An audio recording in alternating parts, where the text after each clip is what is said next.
li volia demanar a vostè, quina influència pot tenir tot aquest procés en els països catalans?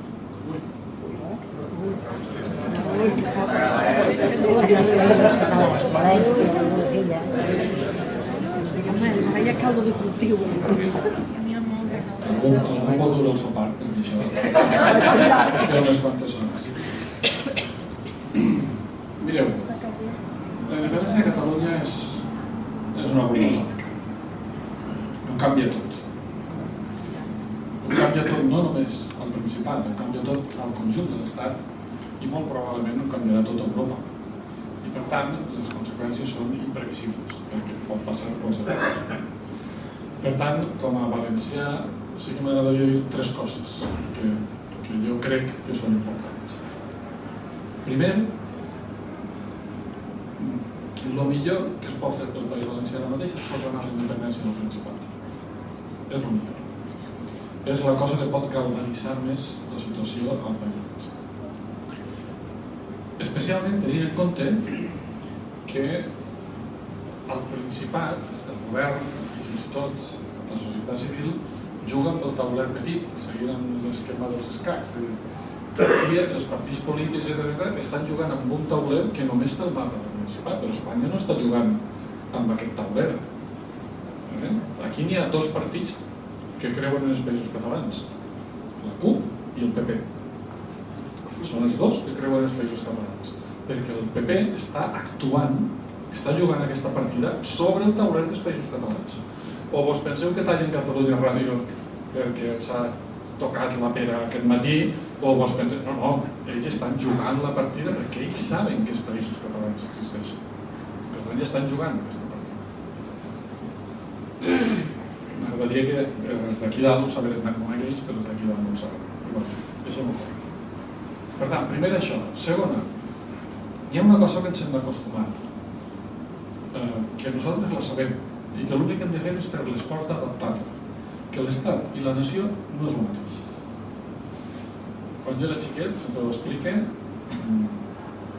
vaig llegir una entrevista amb el Raimon que deia, era una revista en castellà, soc un ciutadà espanyol de nacionalitat catalana. Jo encara durant el franquisme, i a mi em va fer un flash al cap, i vaig entendre que una cosa és la nació i l'altra l'Estat, després ho vam parlar i tot el món durant la transició, no, la nació i l'Estat no és el mateix. Tots sabem que l'Estat, al sud, va de la Jonquera als Algesires i la nació les Alces de Barcelona, i això no és un problema. Va, tots igual. L'Estat anirà de la Jonquera al Canal i la nació les Alces de Barcelona. I una cosa no té que veure amb l'altra. La república és una entitat administrativa d'una importància colossal, naturalment, però una entitat administrativa. La nació és una altra cosa. I per tant, podem continuar fent nació, encara que la república només abasta un tros de territori. Perquè de fet ja tenim un estat nosaltres, que es diu Andorra. Jo recordo perfectament Òscar Rivas a la tribuna de les Nacions Unides dient parla la llengua d'Ausiàs Marc i de Raimon Llull. I la petita Andorra ens representava la nació catalana amb el màxim honor imaginable. Si això ho va saber fer Andorra, per tant, la nació seguirem sent les Alces de Guardamar i de Fragamont. L'Estat no. Sí, ara vaig. Tercera cosa que vull dir. Nosaltres tenim la sensació que som uns bitxorrons. Farem la independència, com això fora la cosa de l'altre món. La independència l'han fet tots. Tots els països s'han independitzat. I a tota Europa, tots els països tenen problemes nacionals. Només n'hi ha un que no, que és Islàndia.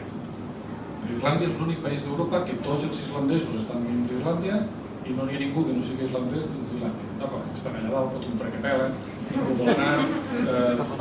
És l'únic. Tots els altres estats, o no estan tots els nacionals dins de l'Estat, o n'hi ha dins de l'Estat nacionals que no són de la nació. Jo què vull que fem? Comportar-nos amb la normalitat que es comporta tothom. A Eslovènia, la major part dels eslovens viuen a Eslovènia, però n'hi ha eslovens a la Caríntia austríaca, n'hi ha eslovens a la Ístria croata, n'hi ha eslovens a la Gorícia italiana. Què fa la República Eslovena? Qualsevol eslové que parla eslové té dret a un passaport eslové. Per tant, jo seguiré sent espanyol, Nosaltres no, però jo sí. D'acord? Jo vull el passaport català. A veure, perquè jo sóc d'eixa nació. I vull que la república això ho posa en la Constitució. Que jo tinc dret, com a nacional, a tinc d'eixa nació. 2. Si aneu, per exemple, a Cluj, a Romania, a Cluj n'hi ha una universitat fantàstica, la Sapienza, que ho fa tot en hongarès. Perquè és la universitat que atén a la minoria cultural hongaresa de Transilvània que viu a Romania. D'acord? Qui paga aquesta universitat? El govern d'Hongria. Naturalment. Qui ha de pagar la Bressola? Bé, el govern de Catalunya. Fins aquí podíem arribar. No? I per tant, aquestes actuacions les hem de fer amb tota normalitat. Inclús més. Tots vosaltres conegueu un diputat del Parlament d'Irlanda. I normalment un de sols. N'hi ha algú que ens en digui més que morir. Gerry Adams. Tots sabeu que Gerry Adams és diputat del Parlament d'Irlanda, no? I ningú us heu fixat que no és irlandès. És britànic.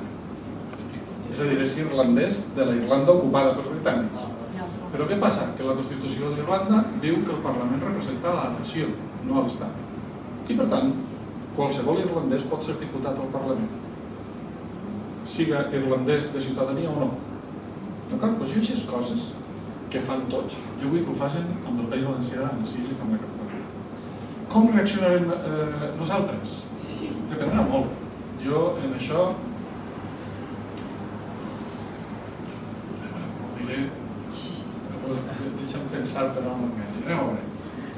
Aquí dalt hi ha un gran problema amb la informació que arriba del País Valencià i de les Illes. És que la gent té una imatge, s'ha creat una imatge del que som, que no correspon a una realitat, que evidentment tenim això, però no només tenim això. Per què el País Valencià, per exemple, vota el PP, s'explica per raons molt concretes, i molt contrastables. És a dir, el PP al País Valencià bàsicament ha guanyat durant anys pel factor econòmic. No es pot oblidar que va haver una corrupció socialista monumental, enorme, que ara ells l'han superat. Però que era enorme. I la gent quan li dies alerta més del PP que són uns corruptes, la resposta era igual. N'hi ha hagut, el PP ha fet una trama clientelar, gent col·locada a dit, cobrant per des del partit, una cosa que és impensable, ha exercit la censura d'una manera descarada, i sobretot va funcionar a través d'una cosa que es deien els PAIs. Això, si no s'entén això, no s'entén res. El País Valencià, el meu poble, parla del meu poble, jo soc de Bétera, un poble de 15.000 habitants, amb un poble vell, antic, diguem, d'unes 5.000 persones, que són les que encara, diguem, són a València, Camp d'Antonio. Totes les famílies, la meva també, tenim un xicotet campet. Un campet com això. Era un campet per una estructura de minifundi, heretada de la iaia, heretada de la tataraiaia, que industrialment és cert, no val per res. D'acord? Hi ha una llei, plans d'actuació integral, que permet que l'Ajuntament te diga sense requerir res més. Una llei que van fer els socialistes van usar amb prudència i que el PP la va usar a la bèstia, que te diu tu has d'urbanitzar aquest campet. Tu has d'urbanitzar aquest campet vol dir xarxa de clavegram, llum, etc. Tu pots seguir que sigui un camp, però ha d'estar urbanitzat. Això són molts diners. Com que tu ho tens perquè no traus diners d'un campet d'aquest tamany, no traus diners, què passa? Que en el moment en què l'Ajuntament diu això, automàticament apareix un banc per darrere. Això és l'origen de la bombolla. L'origen de la bombolla és això que estic escrivint. És a dir, en el meu poble, els 5 o 6 anys després d'arribar al PP, es van tirar més de 1.000 pais. Hi van haver més de 1.000 famílies que els van dir, ara urbanitza el campet. I que quan van dir què, va vindre un banc per darrere i va dir, te'l comprem. Generalment Caixa Catalunya. Algun dia Narcís Serra explicarà coses, espero. Què vol dir això? Doncs que totes les famílies del poble que te'l compraven, 5 milions de pessetes, 6 milions de pessetes, clar, una economia que no tenia res, de sobte n'hi havia diners. I què va passar? Que el PP es va fer molt fort amb això, perquè durant molts anys n'hi havia diners circulant. Els diners de la crisi, els diners que feien la bombolla. Però això, la gent que pensaven, que reflexionaven, que tal, ho explicaven, però la gent normal, l'únic que veia és que tenia diners. I es comprava un cotxe nou o se n'anava de viatge. I per tant el PP va basar en això la seva força. Què està passant ara? Home, totes les enquestes, totes, absolutament totes, diuen que el PP no guanyarà ni que vingui a la Santa Teresa, que està enfonsat.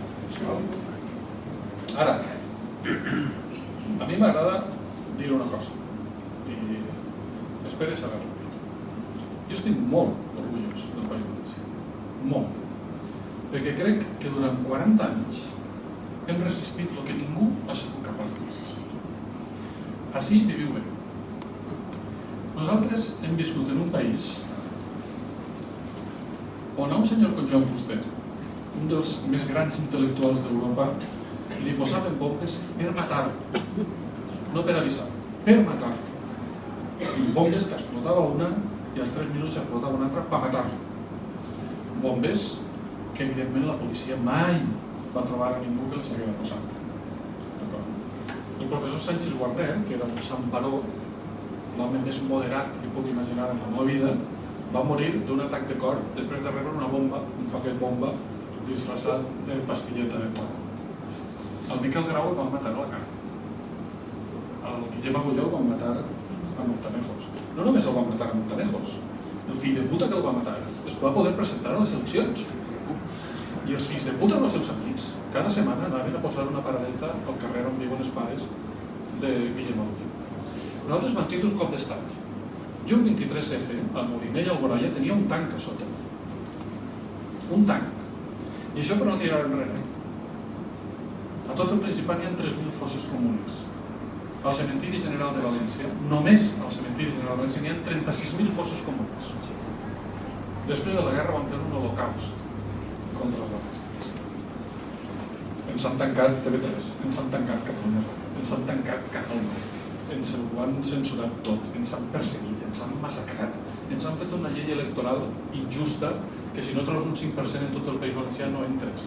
Llei que hauria significat que Iniciativa per Catalunya aquí només hauria entrat 2 vegades i que Esquerra Republicana hauria quedat fora del Parlament la majoria del temps i que evidentment aquest país no seria el mateix. Ens han fet tot el que podeu imaginar, tot. I 40 anys després, quan traguem el cap, trau el cap el nacionalisme. Trau el cap Compromís, el Partit Socialista no té més nassos que buscar el més nacionalista que tenen i posar-lo allà davant, a veure si dissimulant aconsegueixen guanyar alguna cosa. I 40 anys després d'haver-nos fet tot el que es pot fer, no ha pogut amb nosaltres. Per tant, jo crec que un mínim de respecte mereixem i un mínim d'esperar que nosaltres, jo no sé el que farem, jo només sé el que faré jo no pararé, jo només puc parlar per mi, jo no pararé fins que la independència no arribi a Erx. No, jo soc dels que fins que no arriba l'Alguer no pense parar. Jo no pense parar. No sé quants valencians no pararem, però el País Valencià està aquí. I això és important.